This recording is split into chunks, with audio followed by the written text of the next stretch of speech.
Me vale verga, garganta, me vale verga que no, que no aguantes, me vale verga. Este video no me puedo quedar sin reaccionarlo, gente. Este video lo llevo postergando para reaccionarlo y es posiblemente el video eje de Platonto para entender sus pensamientos actuales y todo lo que dice. Y es analizando a Wigeta, un viaje mágico, nostalgia y por qué. De acá sale una frase muy linda que seguramente la va a decir. Pero es una frase muy, muy chévere. Espero que ustedes mismos me la digan en los comentarios, aunque seguramente no me la van a decir, putos de mierda. Cuando era niño, como me gustaba mucho Vegeta, me compraron el libro de Wigeta, un viaje mágico. Sin embargo, era un niño subnormal y medio retrasado, por lo que cuando leí el libro no aprecié como es debido la obra de arte que era y los temas que trataba, tales como la depresión y la nostalgia. Ahora, como joven de 18 años, sigo siendo igual de subnormal, pero mayor, por lo que tengo más 20 experiencia en ser páginas. subnormal, así que en lugar de hacer cosas útiles con mi vida, como ponerme a trabajar o ayudar en la casa, me volví a leer esta maravillosa obra y wow, no sé ni por dónde empezar. Quizá por el principio. La obra comienza con Vegeta y Willy en lo alto de un faro, observando a unos niños jugar en Pueblo, un lugar al que había llegado la paz después de que estos dos protagonistas venciesen al dragón. Eran buenos tiempos, no había monstruos ni faltaba la comida, reinaba la tranquilidad, y aún así, Willy y Vegeta estaban totalmente desanimados. ¿Por qué? Pues por dos motivos que, de hecho, van de la mano, la nostalgia y la ¿Y un falta de por un qué? porqué. Willy y Vegeta extrañaban aquella época de aventuras y emociones constantes. Desde que mataron al dragón, su vida había sido mucho más tranquila, o, como ellos lo ven, aburrida.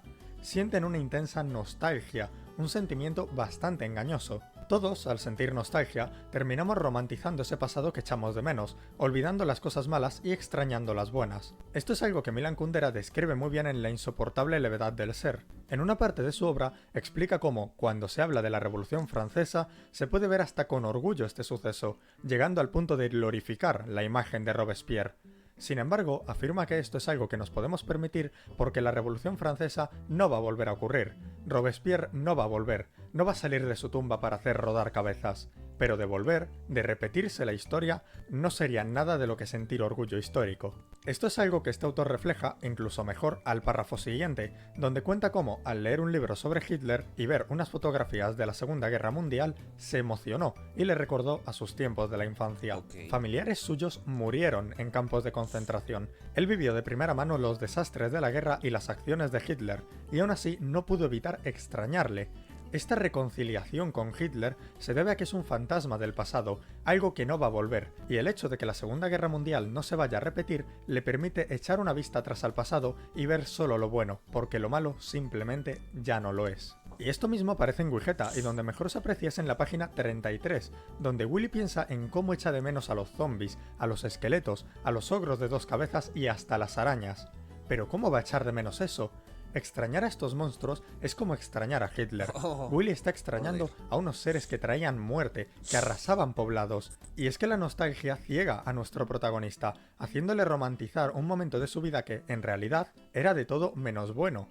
De hecho, la relajada vida que disfruta ahora en Pueblo es mucho mejor que la época que extraña, y aquí están las dos caras de la nostalgia. La nostalgia puede ser muy buena, puesto que extrañar momentos del Nostalgia pasado te puede positiva. hacer disfrutar más de tu presente. Si echas de menos una época de tu vida, te haces consciente de que la que estás viviendo ahora en un momento acabará, por lo que la nostalgia te puede hacer vivir con mayor intensidad y agradecimiento tu situación actual. La nostalgia, sin embargo, también puede ser muy mala, ya que Nostalgia romantizar tu tóxica. pasado puede hacer que te quedes estancado Claro, cuando uno se queda estancado en el pasado, pues es muy difícil continuar, es muy difícil seguir adelante, es muy difícil caminar hacia el futuro. en él y tomes la mentalidad de que el pasado fue bueno y nunca vas a volver a disfrutar así, por lo que en lugar de aprovechar tu presente y vivirlo al máximo, no haces más que lamentarte. Y esto es lo que le está pasando a Willy.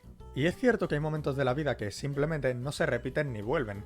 Es por eso que la nostalgia está tan aferrada a la infancia, a A la la juventud, juventud. porque es una etapa de la vida efímera, y como somos jóvenes e inexpertos, ni siquiera nos damos cuenta de que se está pasando. Esto es algo que este título tiene en cuenta. ¿Recordáis antes cuando he mencionado que, al comienzo del libro, Willy y Vegeta estaban viendo jugar a unos niños? Esos niños no están ahí sin ningún motivo. Son la representación clara de la nostalgia por la que están pasando los protagonistas. ¿O acaso hay una forma mejor de representar la nostalgia que con unos niños divirtiéndose despreocupadamente? Aquí me gustaría mencionar un diálogo de la República de Platón entre Sócrates y su viejo amigo Céfalo. Céfalo le explica a Sócrates cómo muchas personas de su edad tienden a achacar todos sus males a la vejez, y aunque admite que la vejez trae consigo más calma y menos pasiones que la juventud, los males y quejas de la vejez son fruto no de la vejez en sí misma, sino de la actitud que toma el viejo en cuestión. Volvemos Es a lo de verdad. antes: si se quedan estancados en su juventud, la cual pintan más dichosa de lo que era y no hacen más que extrañarla, no aprovecharán ni disfrutarán de la poca vida que les queda. Por eso no hay que dejarse arrastrar por la nostalgia. No.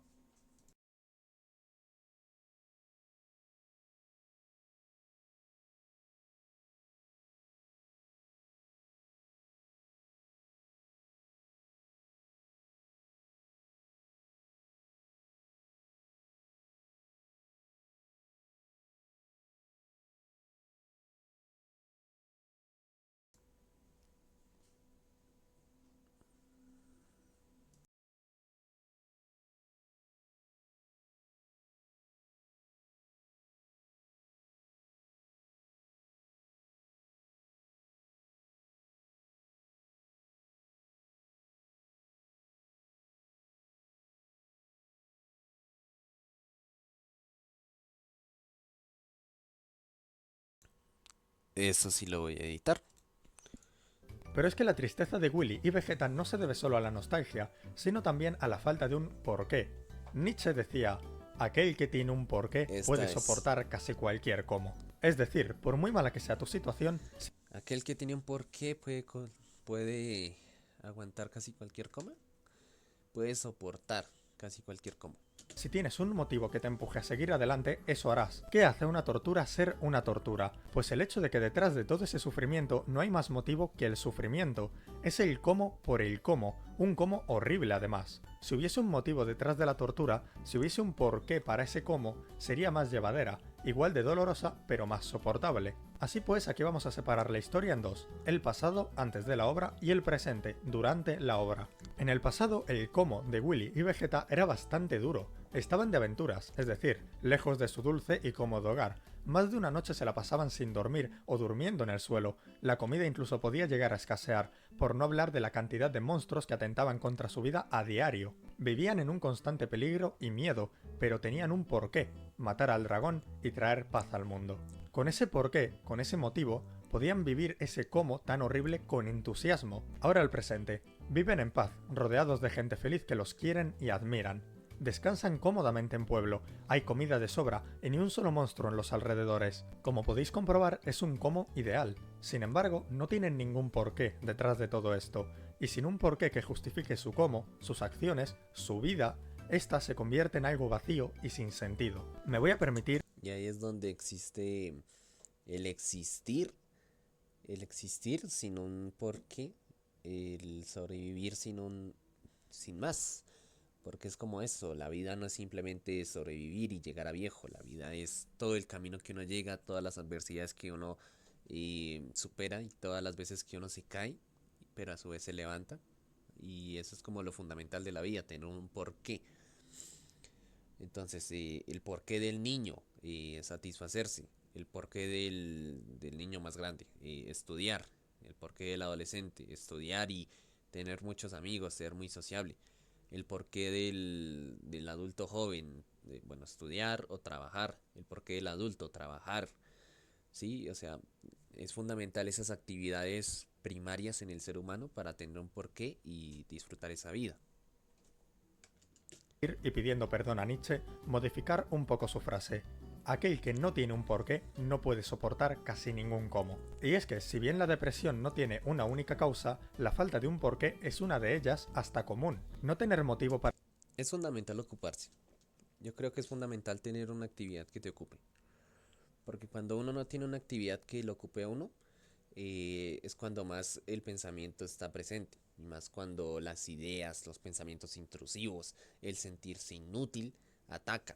¿Sí? Entonces cuando uno no tiene como un por qué hacer las cosas, un por qué continuar, un por qué actuar por qué levantarse, entonces pues uno dice, no, pues ¿para qué me levanto si soy un inútil? ¿Para qué me levanto? Yo no hago nada. Entonces ahí se va alimentando el mismo pensamiento central de que uno no vale. Entonces es fundamental ocuparse, eso sí. Para vivir te hace despreciar la vida, independientemente de cuán buena sea tu situación. ¿Cuántos famosos se han suicidado tras años en la cúspide de la fama y la riqueza? Varios, y es que hay quien, tras lograr un sueño, pierde su porqué de vivir. Y si bien la mayoría de personas encuentran otro porqué para seguir viviendo, ya sean sueños grandes o pequeños placeres de la vida, quien no lo logra tiende a caer en depresión, pues no tener un motivo para vivir es doloroso. Si os acordáis, en el vídeo que hice analizando el Heavy is a Millennial, mencioné cómo el Heavy, a pesar de haberse suicidado, no quería dejar de vivir, ya que quien se suicida nunca quiere dejar de vivir, tan solo quiere dejar de sufrir. Este caso, esta falta de porqué es igual. Puede parecer que, al no encontrar sentido en tu propia vida, despiertas un desprecio por ella. Puede parecer que realmente quieres dejar de vivir porque tu vida no te sirve. Sin embargo, es todo lo contrario. No tener un motivo para vivir te hace sufrir, y aquel capaz de suicidarse por falta de un porqué no quiere dejar de vivir, quiere dejar de sufrir. O lo que es lo mismo, no quiere dejar de vivir, quiere un motivo para vivir. Un motivo para vivir. Vaya, nostalgia, depresión, suicidio y vejez, pasando por autores de la talla de Nietzsche, Platón y Milán Kundera. Y ni siquiera ha pasado del primer capítulo. Este libro realmente es una obra maestra. Obra maestra. Pues yo le doy like porque es que introduce muchos términos muy buenos, muy caliosos, weón. Muy, muy caliosos. Bueno, 12 minutos que seguramente serán 11 por la interrupción. Pero bueno, muchachos, eso fue todo por las reacciones del día de hoy. Esperar y lleguen pronto al canal secundario.